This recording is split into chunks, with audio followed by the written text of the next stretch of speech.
Bismillahirrahmanirrahim. Alhamdulillahi rabbil alamin. Wassalatu wassalamu ala rasulil amin wa ala alihi wa sahbihi ajmain. Assalamualaikum warahmatullahi wabarakatuh. Alhamdulillah nahmaduhu wa nasta'inuhu wa nastahdihi wa nastaghfiruh wa na'udzu billahi min syururi anfusina wa sayyiati a'malina. Man yahdihillahu fahuwal muhtadi wa man yudlil falan tajida lahu waliyyan mursyida. Alhamdulillah, muslimin dan muslimat, tuan-puan, hadirin dan hadirat sekalian, buat kesekian kalinya kita dihimpunkan dalam rumah-rumah Allah Subhanahu wa taala di bawah naungan sayap-sayap malaikat dengan rahmah dan sakinah daripada Allah untuk beriktikaf,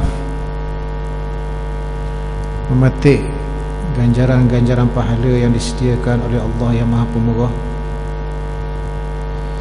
sampai mendengar beberapa perkara yang insya-Allah boleh kita manfaatkan untuk agama kita.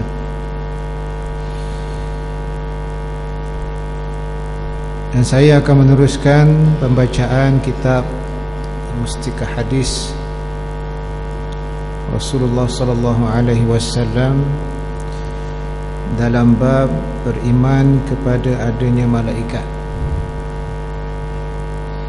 Kali yang lalu kita telah baca berkenaan dengan ada dua jenis ataupun dua malaikat, ataupun boleh dikatakan dua kumpulan malaikat yang dinamakan, yang bernama Raqib dan Atid, yang bertugas sebagai pencatat amalan ataupun kiraman katibin, penulis yang mulia, yang ditugaskan oleh Allah Subhanahu wa taala mencatat segala titik bengik apa yang kita buat. Makna segala apa yang dilakukan oleh manusia, setiap seluruh manusia sama ada Islam atau kafirnya, semuanya dicatat oleh malaikat ini. Dan sifat malaikat ialah malaikat yang sentiasa menurut arahan. Sami'na wa ata'na. Dan apabila catatan itu dibacakan kepada kita pada hari kiamat kelak, adalah manusia-manusia yang terperanjat kerana semua ada dicatat di situ. Kemudian antara hadis yang kita nak baca pada malam ini ialah berkenaan ada juga malaikat yang ditugaskan untuk mencatat susunan orang yang datang ke masjid. Hari itu kita sebulan lepas kita khabar malaikat berselawat kepada orang yang berada di saf pertama. Maknanya dia mari awal lah ke masjid. Maknanya kita ni kalau mari awal kena usaha nak duduk saf pertama, sebab saf pertama mendapat selawat daripada malaikat. Tapi jangan pula kita mari ke diam cuk pertama cuk saf awal, cuk dulu ni, padahal mari ke diam sekali. Kalau orang lain duduk tempat kita tu catur makan main, sebab apa? Mau ambil tempat aku. Tak jadi gitu. Jadi kalau ada nak cuk tempat, katakan dia selesa duduk kat tiang ni semua, dia mari awal duduk kat tiang tu, tak ada masalah. Ni kalau mari lambat nak duduk situ juga payahlah. Sebab apa? Walaupun hebat sahawa ni, yang lebih wajib ialah menjaga silaturahim. Menjaga silaturahim ni lebih penting daripada sah pertama tu. Tapi malam ini saya baca satu hadis menceritakan malaikat bertanggungjawab untuk catat kehadiran orang nak datang hari Jumaat ni, solat Jumaat. Iaitulah hadisnya berbunyi, an Abi Hurairah radhiyallahu anhu anin Nabi sallallahu alaihi wasallam qala idza kana yaumul jumu'ati kana ala kulli babin min abwabil masjidi malaikatun يكتبون الأول فالأول فإذا جلس الإمام طووا الصحف وجاءوا يستمعون الذكر رواه البخاري والنسائي وابن ماجه.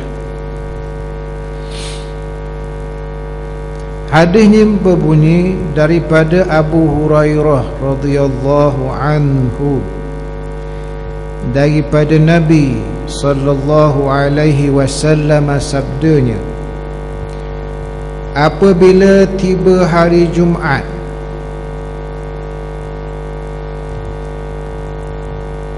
ada pada tiap-tiap pintu masjid, mana-mana masjid yang didirikan solat Jumaat tu, adanya pada tiap-tiap pintu masjid itu malaikat yang ditugaskan menulis orang yang datang solat Jumaat, sembahyang Jumaat, seorang demi seorang.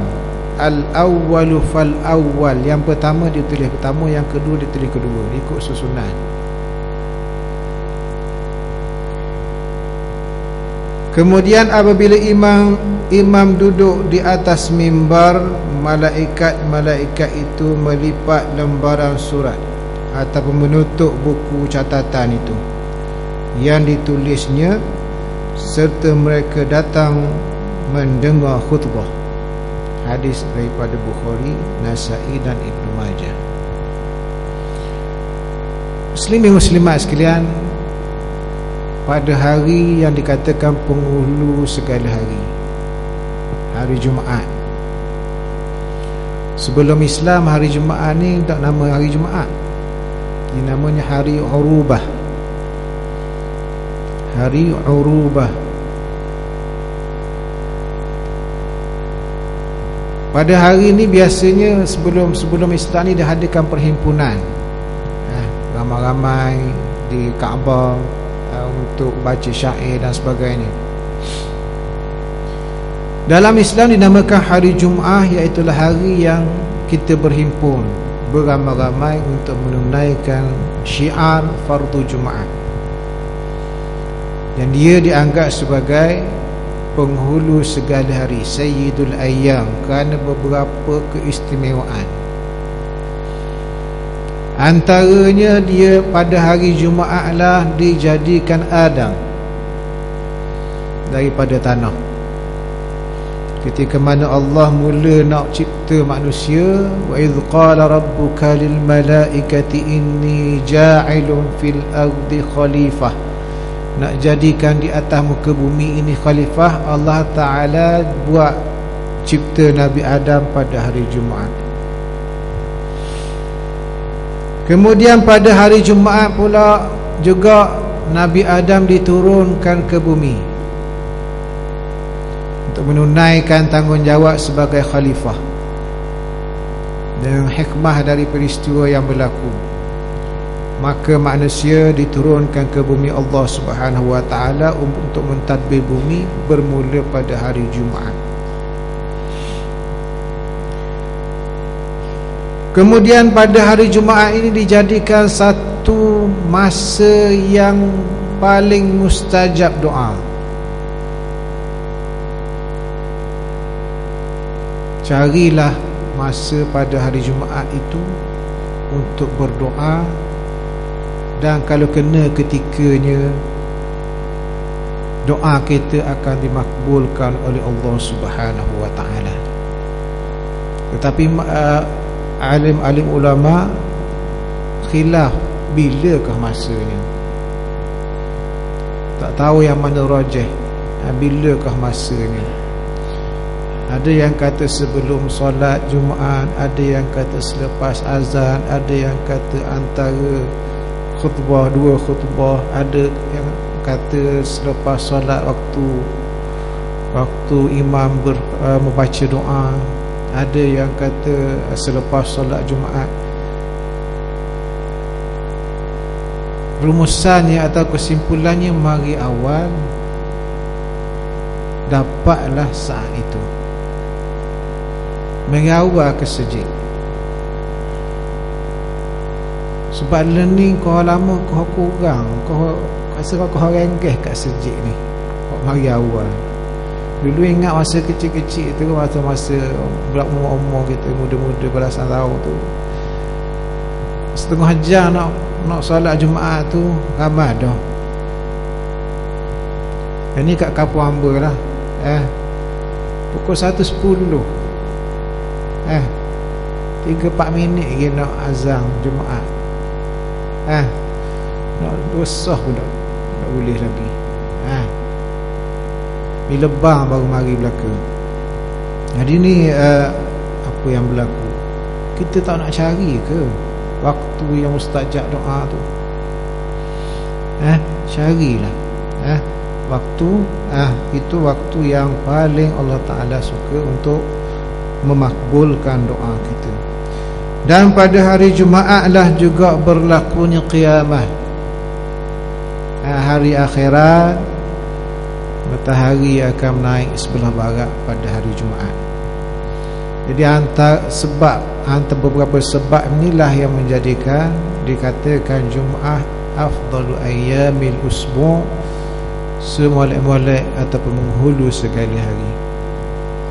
Bahkan ada pula yang ada juga riwayat-riwayat yang mengatakan bahawa mamata yaumul jum'ati wa lailatiha waqa min azabil qabr. Sesiapa yang mati pada hari Jumaat dan malamnya dipelihara daripada azab kubur. Walau macam mana pun, bila kita cek hadis ni banyak, ceknya tak sampai peringkat sahih hadis ni. Hadis ni adalah hadis dhaif. Tetapi ada hadis. Jangan silap faham, hadis dhaif ni bukan tak boleh pakai, bukan dia mengarut.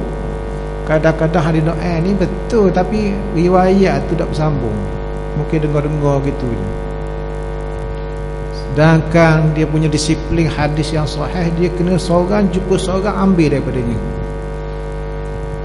Pak mak ambil dari pak mu, ambil perkhabaran tu, bersambung sanad. Siapa ke Rasulullah? Seorang siapa Rasulullah? Tu hadis sahih yang boleh menjadi hujjah. Tapi kalau hadis dhaif ni tak boleh jadi hujjah, tapi boleh dipegang kalau dia banyak riwayat.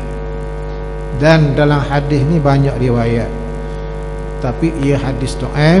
Jadi kita ambillah, kata kita percaya bahawa orang yang diberikan kemuliaan ini mungkin moga-moga sajalah, moga-moga mendapat husnul khatimah,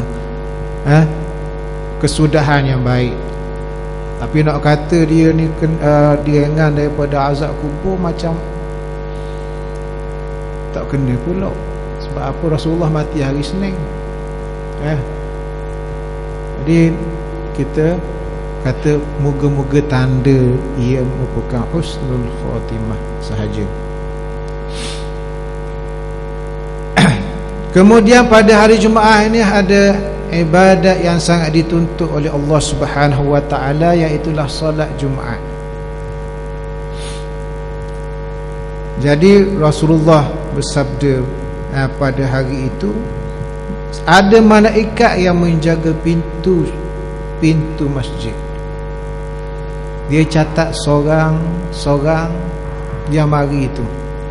Dan dalam suatu riwayat yang lain, sesiapa yang mandi Jumaat kemudian datang ke masjid Allah Subhanahu wa taala dengan segera, dia akan mendapat pahala mengorbankan seekor unta. Unta kalau kat Malaysia ni, kalau lembu 3,000, unta rasa dalam 8,000, 10,000 lah. Dia korbankan seekor unta budna. Kemudian selepas beberapa ketika ada pula orang mari, dia akan dapat pahala seekor lembu. Lambat sikit seekor lembu. Maknanya kalau masjid itu buka tu, pasang kipas tu, ada orang mari tu, tu dapat pahala tu. Dia boleh etikah betul-betul baik-baik. Kemudian pahala seekor lembu. Kemudian yang lambat sikit pahala seekor kambing. Kemudian yang lambat sikit pahala menderma ataupun berkorban seekor ayam. Pahala sedekah sebutir telur pun ada. Tapi bila Bilal atau bila imam naik ke mimbar, malaikat pun tutup buku catatan dan sama-sama dengan orang-orang Islam yang lain dengar khutbah. Malaikat pandai dengar khutbah orang Melayu pun dia faham. Bukan Arab saja, Melayu, Jawa, Banjar, bahasa Inggeris ke, malaikat duduk belaka dan dia faham. Sebab malaikat adalah ciptaan Allah Subhanahu wa taala. Okey. Jadi itu hadis yang pertama, muslimin dan muslimat sekalian, menceritakan bahawa kehadiran lebih awal untuk mengerjakan solat Jumaat sangat-sangatlah diutamakan dalam agama kita. Rasulullah suruh, jangan kita buat mangga dalam perkara ni. Kadang-kadang kita ada semua ada alasan tu, tak apa, lain mana khutbah lagi. Solat Jumaat kan mayang kan, semayang je lah. Khutbah boleh kita dengar dari rumah. Rumah dekat tepi masjid, khutbah boleh dengar dari rumah, kata. Tak jadi gitu. Kena mari masjid, dapat pahala yang besar di sisi Allah. Jadi mari awal ke masjid Allah untuk solat Jumaat.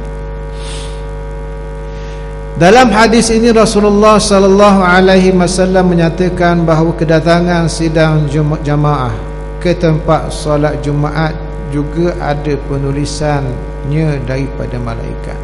Ini bukan malaikat Raqib Atik seorang-seorang tu. Oh, ni malaikat lain pula. Malaikat lain pula jadi penjaga pintu yang tulis kehadiran seorang-seorang ke masjid-masjid Allah Subhanahu wa taala. Mereka menulis tentang kedatangan tiap-tiap seorang menurut tertib atau susunannya. Jadi yang ni bukan berada di saf pertama di pintu masjid. Maknanya orang yang masuk, kalau dia duduk saf pertama, tak duduk saf pertama lah, kurang pahala saf pertama tu. Dia duduk saf belakang, kali saf belakang, tapi pahala tu ada. Pahala masuk masjid awal. Okey. Menurut tertib dan susunannya mulai daripada masa adanya orang yang mula-mula tiba. Start countdown dia, start ni masa mula-mula orang mari. Orang mari pergi mula-mula, tak siap, tak bila lah hak buka pintu masjid. Kalau masjid ni mungkin dak tutup. Dia pertama sekali mari. Contohlah. Okey. Sehinggalah masa imam naik mimbar untuk membaca khutbah, masa tu baru tutup buku. Pada ketika itu malaikat berhenti menulis lalu melipat surat catatan mereka dan datang mendengar khatib membaca khutbah. Pada ketika itu jugalah mana-mana jual beli dah diharamkan ketika itu. Bukan masa solat saja, masa khutbah pun sepatutnya kita kena dengar khutbah daripada tuan khatib. Sebab apa? Ada hadis riwayat menyatakan bahawa bila lah imam berkhutbah, kita kena dengar. Kalau main batu-batu pun dianggap sebagai lara. Dulu masjid tu batu-batu lah. Ada apa orang zaman Rasulullah kan, bukan ada kapek macam ni. Ada pelepah-pelepah tamar, jadi tika apa semua, batu celah-celah tu ada duk main. Dan ni dia main katakan tu sejadah tu, orang bergambar sejadah tu, main telefon lah. Tengah-tengah khutbah boleh main telefon mesej. Boleh ambil gambar lagi, boleh selfie lagi kadang-kadang. Jadi tak jadi benda, tak dapat pahala tu. Pahala dengar molek ni. Apatah lagi nak bercakap pun, dalam mazhab kita nak bercakap pun dilarang. Kalau walaupun mazhab lain kata ada, kalau perlu boleh. Mazhab Syafi'i dilarang, buat isyarat je. Okey.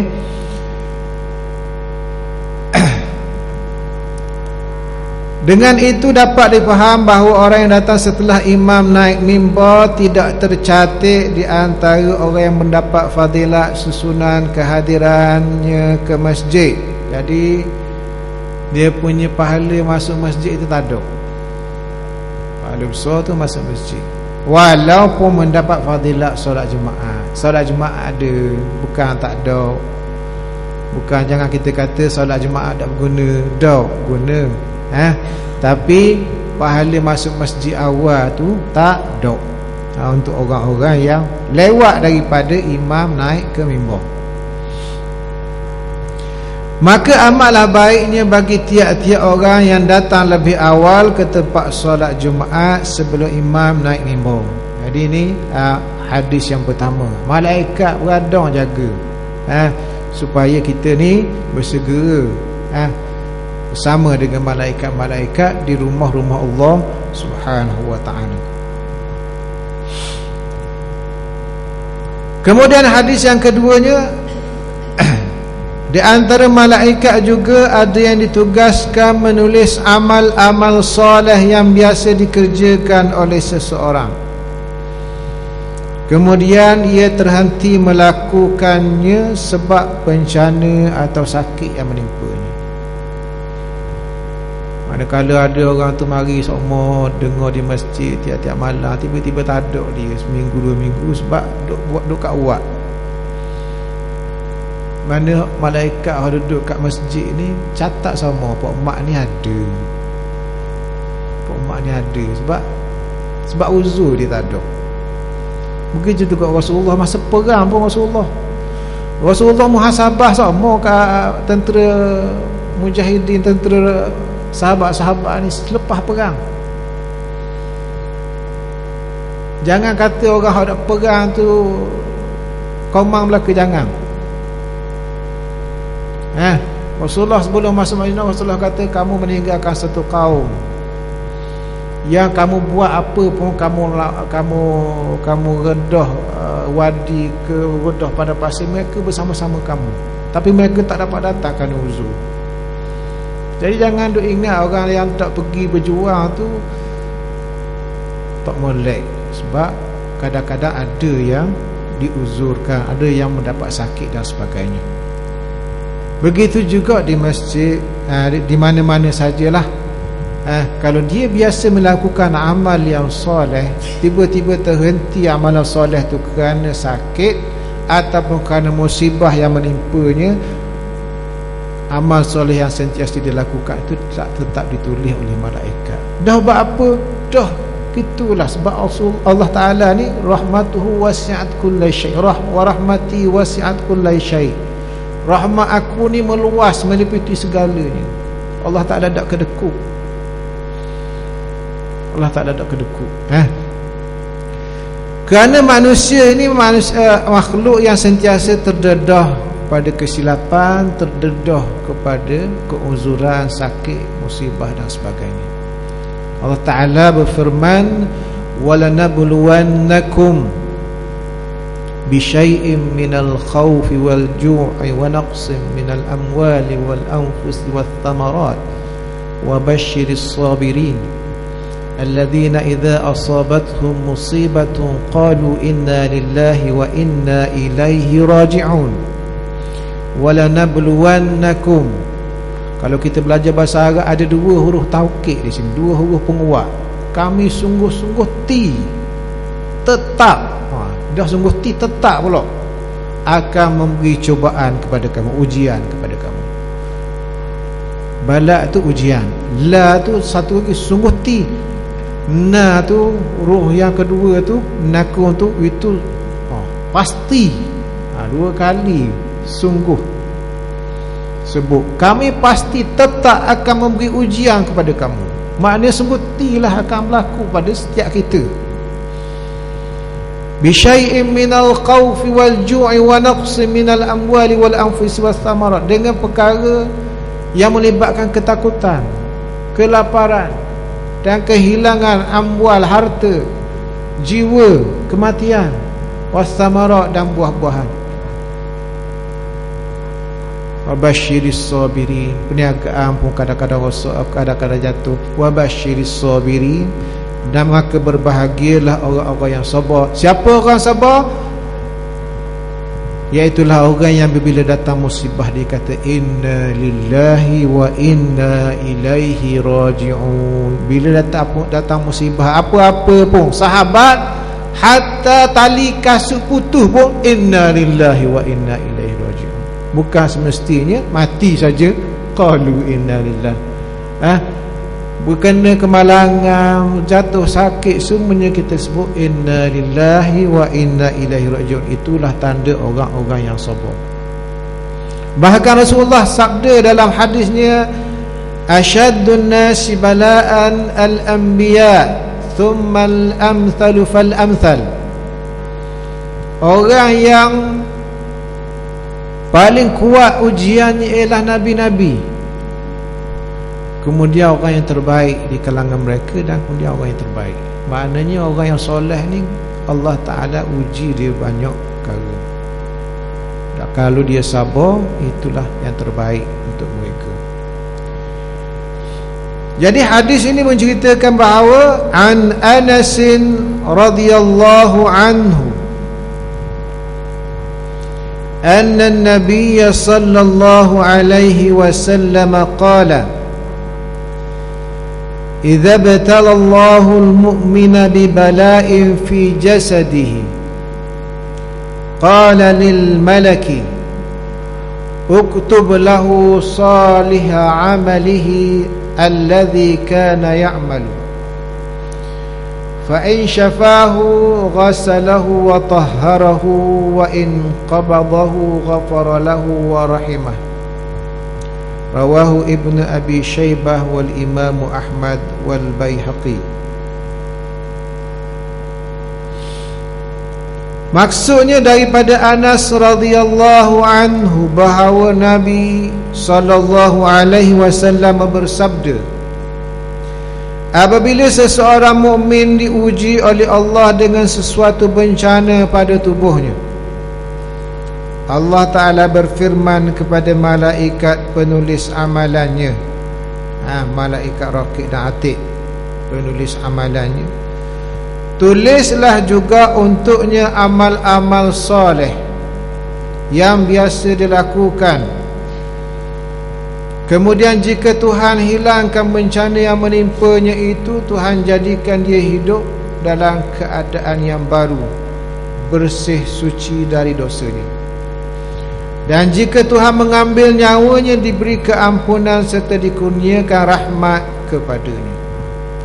Hadis ni terang. Maknanya ketika kita sihat ni, rebutlah peluang sungguh-sungguh untuk buat perkara yang baik. Hadis yang biasa kita dengar, irtanim khamsan qabla khamsin. Rebut 5 perkara sebelum 5 perkara. Sihhatuka qabla maradik, wa ghinaka qabla faqrik, wa shababaka qabla haramik, wa firaghaka qabla syughlik wa hayataka qabla mautik, atau kama qala. Rebutlah 5 perkara sebelum datang 5. Maknanya kita kena ambil kesempatan sungguh dengan apa yang ada. Sekarang ni kita sihat ni, Allah Ta'ala perkuatkan kita dengan jasmani kita, dengan iradah kita, dengan rohani kita untuk datang ke masjid. Kita kuat. Time kita kuat jasmani rohani lah, kita usaha sungguh untuk buat sebanyak-banyaknya. Jangan kata padan dah, boleh masuk syurga dah, aku ahli syurga. Jangan kata gitu. Sebab kita nak masuk syurga ni bukan dengan amalan kita, dengan rahmat daripada Allah. Beramal, tapi Allah Ta'ala tak bagi rahmat pada dia, mati dalam keadaan tak beriman, sebab tak dapat rahmat daripada Allah.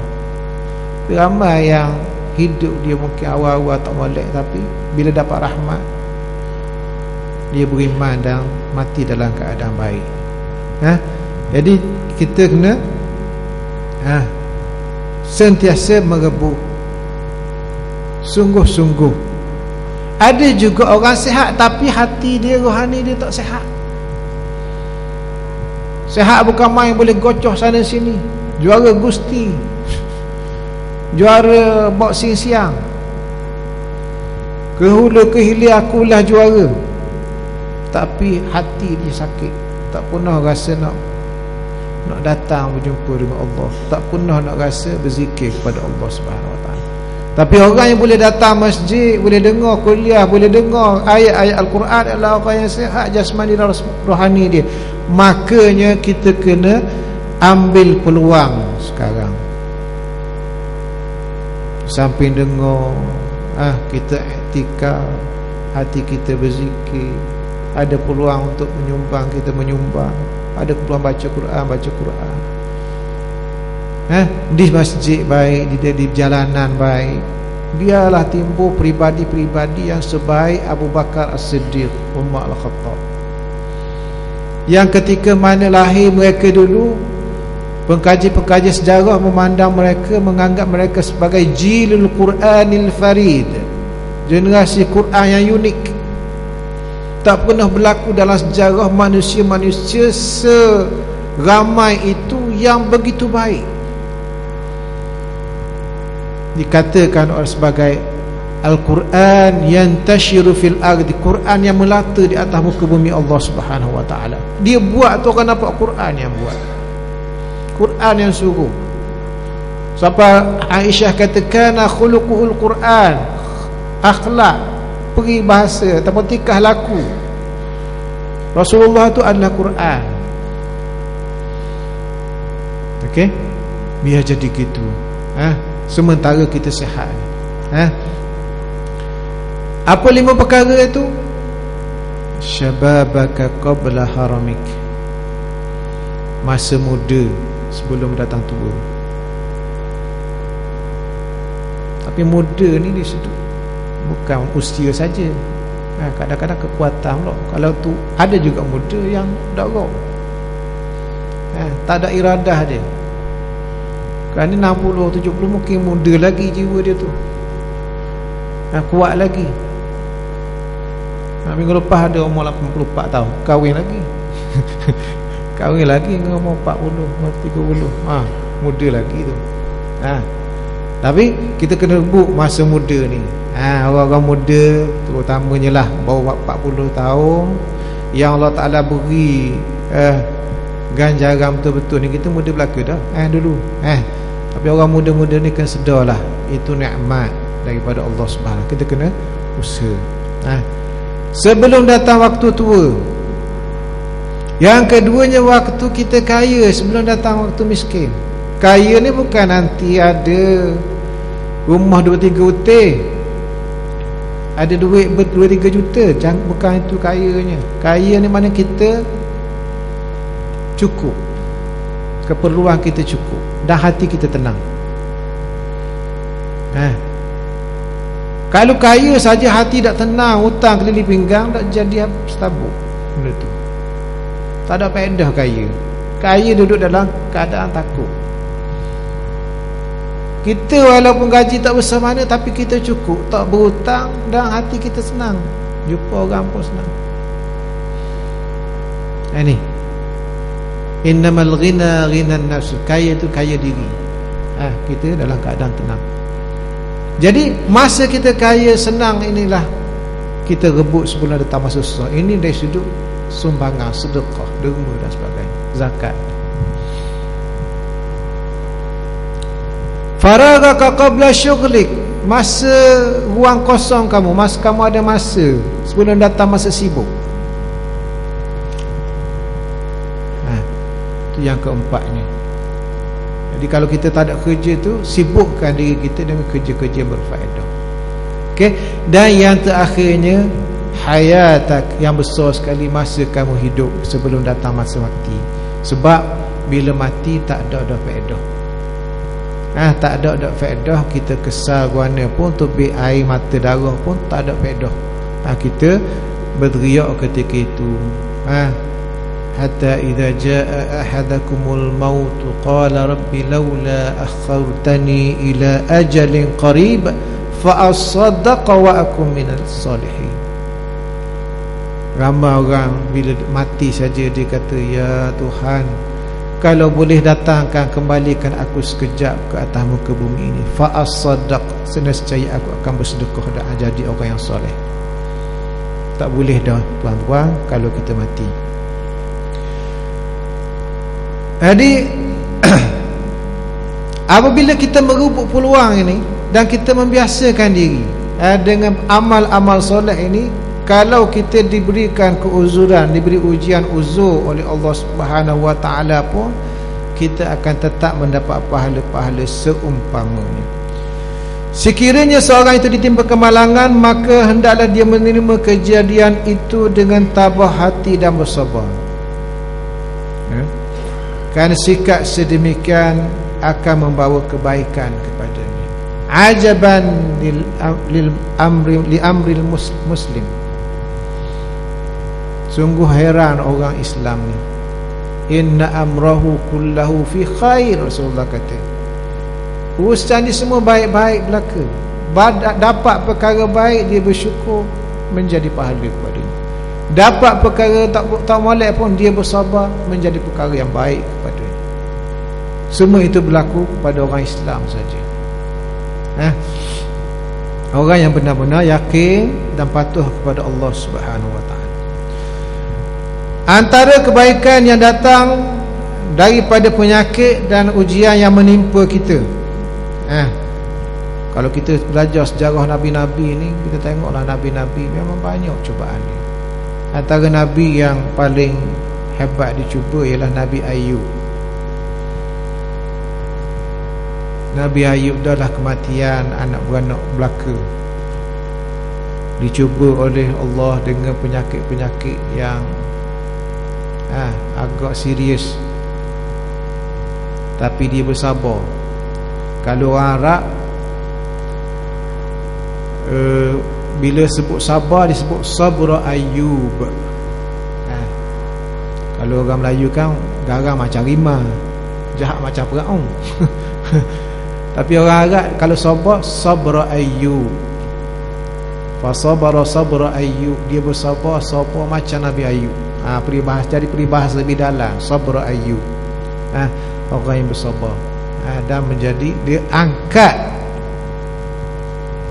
darjahnya di sisi Allah Subhanahu wa taala, dan dikafarahkan kalau ada kesilapan.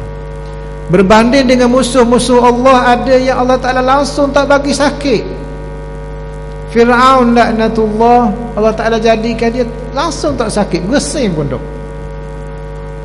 Satu riwayatnya demam-demam pun dok sekali, sehingga dia rasa dia ni ada hebat sangat, sehingga dia jadi sombong dan mengaku Tuhan. Dah bahkan Allah Ta'ala beri pula ada juga berapa keajaiban yang boleh dibuatnya. Dia mengaku Tuhan tu. Ini orang yang tak pernah ditimpa penyakit. Jadi antara kebaikan yang diterima, yang didapati oleh orang yang dapat penyakit, Yang pertamanya, jika ia biasa mengerjakan sesuatu amal yang baik semasa ia berkeadaan sihat, kemudian ia tidak dapat mengerjakan disebabkan bencana yang menimpanya, maka Tuhan perintahkan malaikat penulis amalannya, Raqib dan Atid itu, supaya menuliskan untuknya amalan yang baik yang tidak dapat dikerjakan itu. Itu kata-kata ataupun kebaikan yang pertama. Kemudian yang kedua, jika Tuhan hapuskan kesan bencana yang menimpa, maka kesan penyakit itu, bencana itu adalah sebagai kafarah, pembersih dosa. Dia orang yang dapat sakit-sakit, banyak penyakit sekarang ni. Tengah hari tadi saya melawat hospital, banyak sangat penyakit. Ada yang mati, ada yang apa. Allah Ta'ala dalam proses membersihkan penyakit ini. Orang yang sakit lama banyak lagi dibersihkan, akhirnya bertemu dengan Allah Ta'ala dalam keadaan yang bersih. Jika Tuhan hapuskan penyakit itu, ia dianggap sebagai kafarah yang menghapuskan dosa yang telah lalu, dan dijadikan hidupnya seolah-olah berkeadaan baru, suci dan bersih daripada dosa. Tetapi jika Tuhan sempurnakan ajal dengan penyakit itu, bila penyakit itu sampai ke mati, maka ia diberi ampun dan dilimpah rahmat kepadanya. Inilah hakikat yang diterangkan oleh Rasulullah sallallahu alaihi wasallam daripada satu hadis lain, iaitu tiap-tiap seorang hendaklah menggunakan masa sihatnya untuk mengerjakan amalan-amalan soleh, dan sekiranya ia ditimpa bencana, maka hendaklah dia menerimanya dengan sabar. Jadi muslimin dan muslimat sekalian, inilah kelebihan kita kalau kita sentiasa membiasakan membuat amal soleh di masa kita ada kesempatan. Malaikat tetap akan mencatat amal-amal baik kita walaupun kita tak boleh buat sebab kita sakit. Jadi dua hadis ni memberikan pengajaran kepada kita lah, insya-Allah sama-sama kita boleh amalkan. Yang baik datang daripada Allah Subhanahu wa taala, yang buruk datang dari kelemahan diri saya sendiri. Aqulu qawli hadza wa astaghfirullahal azim li wa lakum. Assalamualaikum warahmatullahi. Bismillahirrahmanirrahim. Alhamdulillahirabbil alamin, wassalatu wassalamu ala rasulil amin wa ala alihi washabbihi ajmain. Allahumma hdina wahdi bina waj'alna sababan liman ihtada. Rabbana atina fid dunya hasanah wa fil akhirati hasanah wa qina adzabannar. Wa sallallahu ala sayyidina Muhammad wa ala alihi washabbihi wasallam, walhamdulillahi rabbil alamin.